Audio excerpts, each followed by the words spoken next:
This podcast was made with a virtual voice. Today, let's board my imaginary boat, heading to meet a little-known Olympic javelinist, Yvonne Gancel. Born in 1904 in Rouen, this midwife, based in particular at the Saint-Hilaire clinic, will mark the history of French sport in more than one way. Initially a footballer, it was with the USQ club, Union Sportive Quevillaise, that Yvonne Gancel reached the semi-finals of the National Cup in 1924.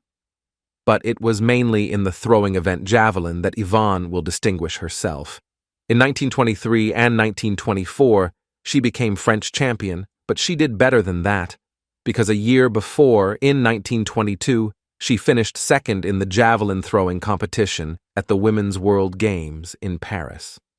Thanks to this victory, she became the first Olympic medalist from Normandy.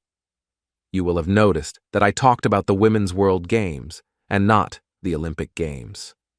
But for what reason? Quite simply because Mr. Pierre de Coubertin did not want a women's Olympiad. Mr. Pierre de Coubertin was the renovator of the Olympic Games of the modern era in 1894 and founding the International Olympic Committee, IOC.